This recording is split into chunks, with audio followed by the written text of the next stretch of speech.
Bulletin की शुरुआत बड़ी खबर से करते हैं। जन अनुशासन पखवाड़े को लेकर नई गाइडलाइन जारी हुई है। जी हां, शुक्रवार शाम 6 बजे से सोमवार सुबह 5 बजे तक वीकेंड कर्फ्यू रहेगा। आवश्यक सेवाओं को छोड़कर वीकेंड कर्फ्यू रहेगा। राशन, किराना और अन्य दुकानें सुबह 6 बजे से 11 बजे तक खुली रहेंगी। बैंक, बीमा और माइक्रो फाइनेंस इंस्टीट्यूशन की सेवाएं 10 बजे से दोपहर 2 बजे तक चालू रहेंगी। वन्य और वन्यजीव विभाग, आयुर्वेद विभाग, पशुपालन विभाग, सूचना एवं प्रौद्योगिकी विभाग के कार्यालय शाम 4 बजे तक ही खुले रहेंगे।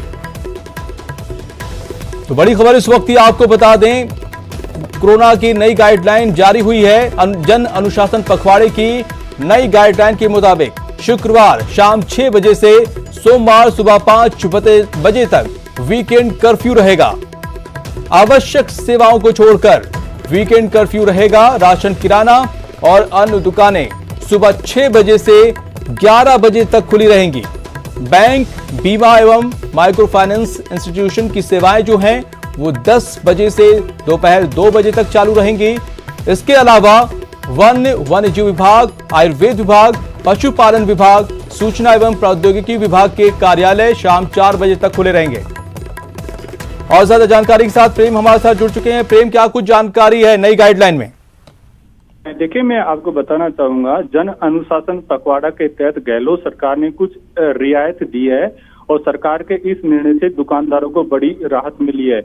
सरकार ने 19 अप्रैल को जो गाइडलाइन जारी की थी उसमें दुकानें बंद करने का समय सुबह 5 बजे से शाम 5 बजे तक का रखा था, लेकिन अब सुबह 11 बजे तक दुकानें खोल सकते हैं। सरकार ने जो गाइडलाइन जारी किया है उसमें ई मित्र और आधार केंद्र को खोलने की भी अनुमति प्रदान की है। शुक्रवार शाम 6 बजे से सुबह 5 बजे तक वीकेंड कर्फ्यू रहेगा। आवश्यक सेवाओं को छोड़कर यह वीकेंड कर्फ्यू रहेगा। सोमवार से शुक्रवार तक सभी प्रकार के खाद्य पदार्थ एवं किराने का सामान, आटा चक्की से संबंधित दुकानें सुबह 6 बजे से प्रातः 11 बजे तक खुली रहेंगी। पशु चारा से संबंधित दुकानें सोमवार से शुक्रवार प्रातः 6 बजे से प्रातः 11 बजे तक खुली रहेंगी। कृषि आदान विक्रेताओं की दुकानें और परिसर सोमवार एवं गुरुवार प्रातः 6 बजे से प्रातः 11 बजे तक खुली रहेंगी। इसके अलावा डेयरी एवं दूध की दुकानें प्रतिदिन 6 बजे से प्रातः 11 बजे तक खुली रहेंगी। ये उल्लेखनीय तथ्य है कि इससे पहले सरकार ने जो गाइडलाइन जारी की थी उसमें बंद करने का समय 5 बजे रखा था शाम को, लेकिन अब सरकार ने प्रातः 11 बजे तक खुली रखने के निर्देश दिए। इसी प्रकार मंडियां एवं फूल सब्जियों की दुकानों को खोलने की भी सरकार ने फिर बहुत शुक्रिया तमाम जानकारी के लिए। और बढ़ते हैं अगली खबर की तरफ। महामारी पर मुख्यमंत्री संग मंथन हो रहा है। सीएम अशोक गहलोत ने मांग उठाई है 18 साल से ज्यादा सभी लोगों को फ्री वैक्सीनेशन हो। वैक्सीनेशन में एक ही नीति अपनाने के लिए कहा है। केंद्र सरकार युवाओं से वैक्सीनेशन के पैसे लेना उचित नहीं है। केंद्रीय बजट में फ्री वैक्सीनेशन के लिए 35,000 करोड़ का आवंटन, राज्यों के बजट में इस तरह का कोई प्रावधान नहीं किया है। राज्य यदि वैक्सीन का भार वहन करते हैं तो विकास कार्यों में कटौती करनी पड़ेगी। एक देश में वैक्सीन की अलग अलग दरें उचित नहीं है। केंद्र सरकार को निःशुल्क वैक्सीन उपलब्ध करवानी चाहिए। तो लगातार सीएम अशोक गहलोत इसकी मांग करते रहे कि 18 साल से उम्र में जो भी हैं उनको फ्री में वैक्सीनेशन दिया जाए। वैक्सीनेशन में एक ही नीति अपनाने की बात कही है केंद्र सरकार से। युवाओं से वैक्सीन के पैसे लेना ठीक नहीं है, सीएम अशोक गहलोत ने कहा है। केंद्रीय बजट में फ्री वैक्सीन के लिए 35,000 करोड़ का आवंटन किया है। राज्यों के बजट में इस तरह का कोई प्रावधान नहीं किया है। उन्होंने कहा कि राज्य यदि वैक्सीन का भार वहन करेंगे तो जो विकास कार्य चल रहे हैं उस पर इसका भार पड़ेगा, उस पर असर पड़ेगा। एक देश में वैक्सीन की अलग अलग दरें उचित नहीं है। तो ये बड़ी बातें सीएम अशोक गहलोत ने उठाई हैं, कही हैं।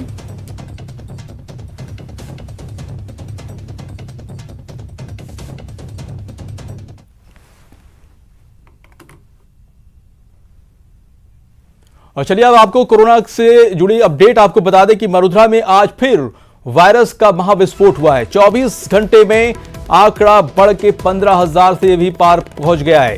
15,398 नए केस सामने आए हैं। 24 घंटे में 64 लोगों की जान चली गई है। जयपुर के हालात सबसे ज्यादा खराब हैं। यहां के जो आंकड़े हैं वो 3000 के पार हो गए हैं। 3036 नए केस सामने आए हैं। तो हर दिन आंकड़े बढ़ते जा रहे हैं, जो कि बेहद ही चिंताजनक है।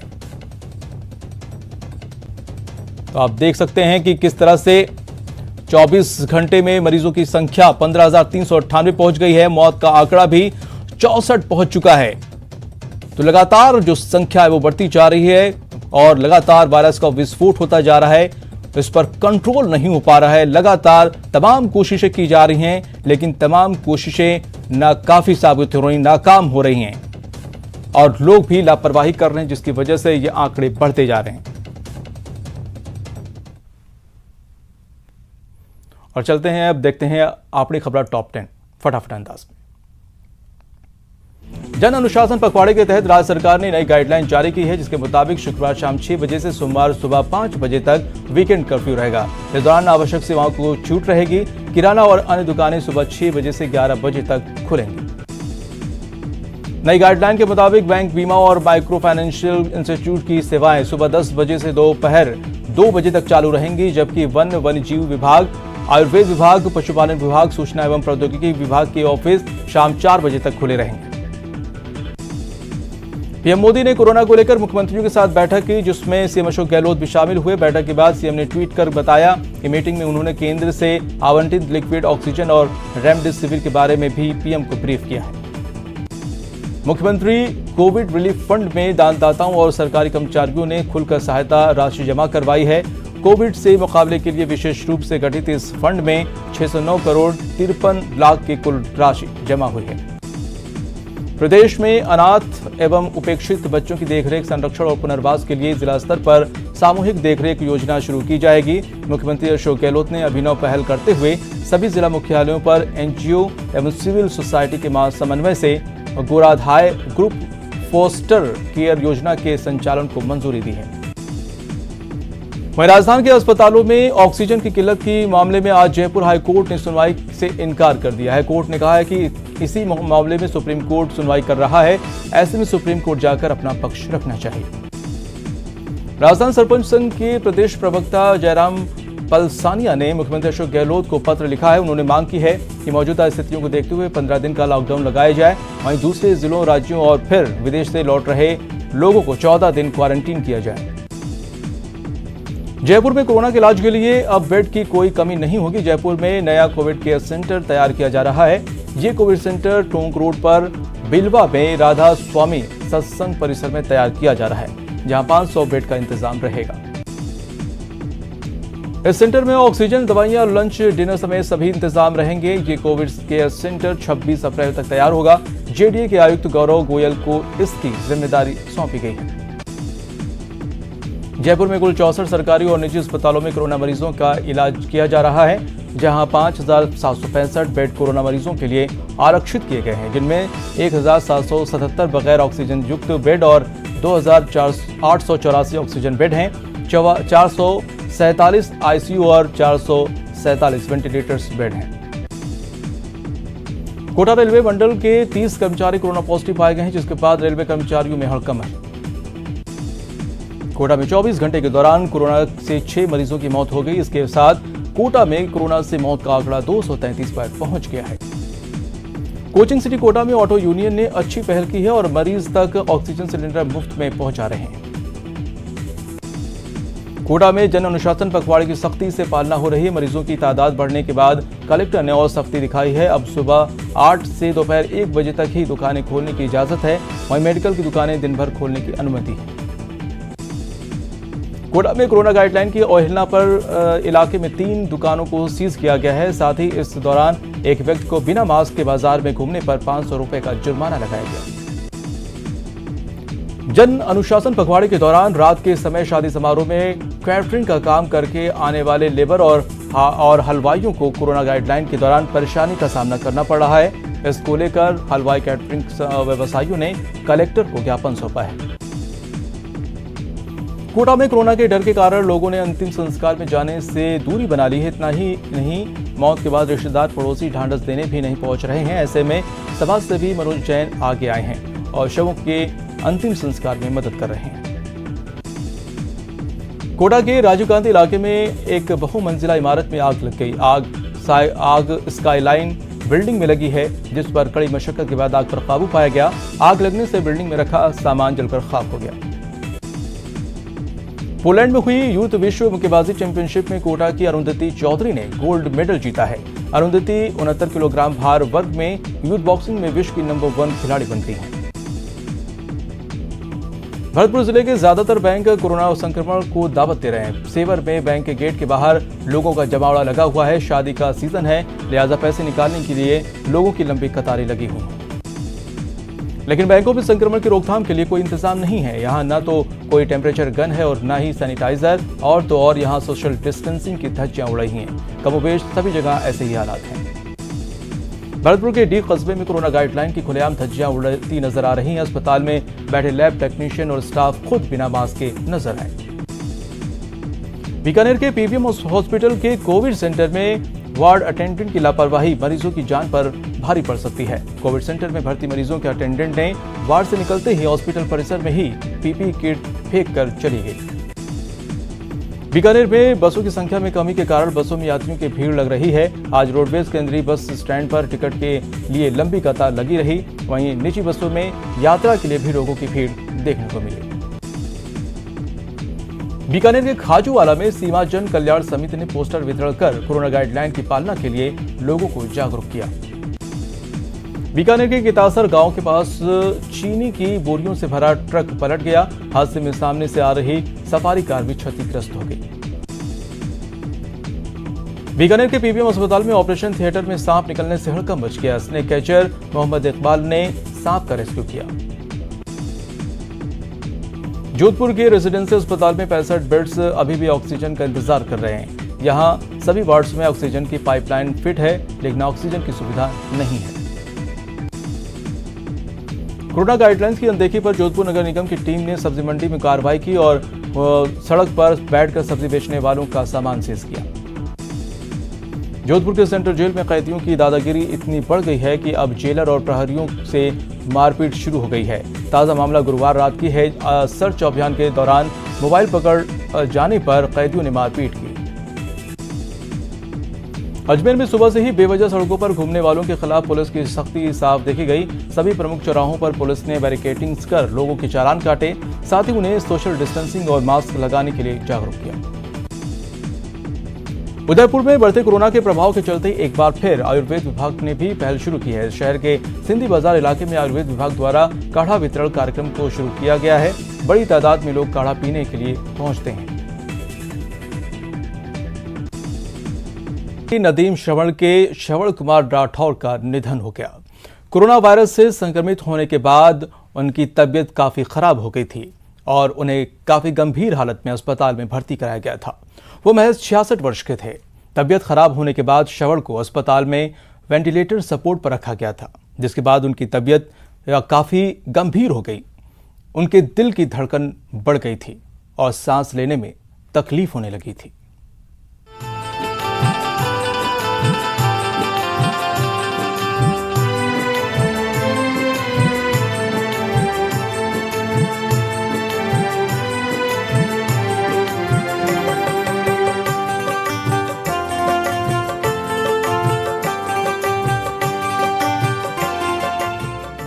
फेमस म्यूजिक कंपोजर जोड़ी नदीम श्रवण के श्रवण कुमार राठौर का निधन हो गया।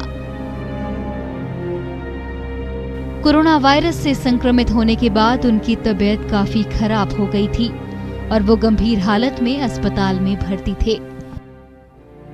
उन्हें कुछ दिनों पहले मुंबई के माहेजा स्थित रहेजा अस्पताल में भर्ती कराया गया था। वो 66 वर्ष के थे। तबीयत खराब होने के बाद श्रवण को अस्पताल में वेंटिलेटर सपोर्ट पर रखा गया था और उनकी स्थिति काफी गंभीर हो गई थी। उनके दिल की धड़कन बढ़ गई थी और सांस लेने में तकलीफ होने लगी थी। नदीम श्रवण की जोड़ी 90 के दशक की सबसे चर्चित जोड़ियों में से एक मानी जाती थी। दोनों की जोड़ी ने पहली बार 1977 में भोजपुरी फिल्म दंगल के लिए म्यूजिक दिया था, जिसमें इनका कंपोज किया गाना काशी हिले पटना हिले काफी हिट साबित हुआ था। इसके बाद दोनों ने पहली बार बॉलीवुड फिल्म जीना सीख लिया के लिए संगीत दिया, लेकिन दोनों को सक्सेस मिली फिल्म आशिकी में दिए संगीत से।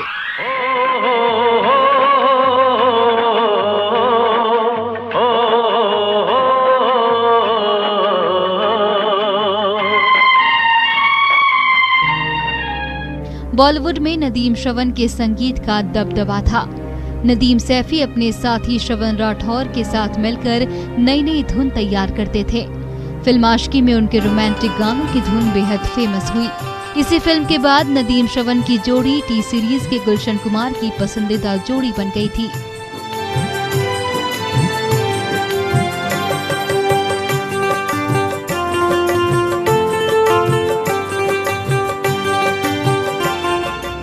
और उन्होंने टी सीरीज की कई फिल्मों में एक से बढ़कर एक संगीत दिया। दोनों प्यार से गुलशन को पापा कहकर बुलाते थे, लेकिन गुलशन कुमार की हत्या में नदीम का नाम आने के बाद ये जोड़ी टूट गई। नदीम श्रवण की जोड़ी ने आशिकी, साजन, दिल है कि मानता नहीं, दीवाना, सड़क, सैनिक, दिलवाले, राजा हिंदुस्तानी, फूल और कांटे, परदेस, ये दिल आशिकाना, राज, कयामत, दिल है तुम्हारा, बेवफा और बरसात, धड़कन जैसी कई फिल्मों में संगीत देकर सफलता हासिल की थी। तेरी अदाओं पे मरता हूँ, लव तुझे लव मैं करता हूँ, तेरी अदाओं पे मरता हूँ, लव तुझे लव मैं करता हूँ, तुझसे बिछड़ने से डरती हूँ, तुझसे बिछड़ने से डरती हूँ, लव तुझे लव मैं करती हूँ। बॉलीवुड स्टार अक्षय कुमार से लेकर अजय देवगन तक ने उनके निधन पर शोक व्यक्त किया है। अक्षय कुमार ने तो 90 के दशक के सुपरहिट गानों की भी याद दिलाई है, जिन्हें श्रवण ने कंपोज किया था। अक्षय ने उन्हें श्रद्धांजलि देते हुए अपनी सुपरहिट फिल्म धड़कन के गानों को भी याद किया है। अक्षय कुमार ने ट्वीट किया, म्यूजिक कंपोजर श्रवण की मौत का सुनकर उन्हें बहुत दुख हुआ। नदीम श्रवण ने 90 के दशक और बाद में जादुई म्यूजिक बनाए, जिसमें फिल्म धड़कन मेरे करियर में मील का पत्थर साबित हुई। उनके परिवार के प्रति मेरी संवेदनाएं। हमसे गिला करो पर तुम मिला करो, जा मैंने भी प्यार किया है, हाँ मैंने भी प्यार किया है, हम प्यार हैं तुम्हारे। फिलहाल इतना ही, नमस्कार।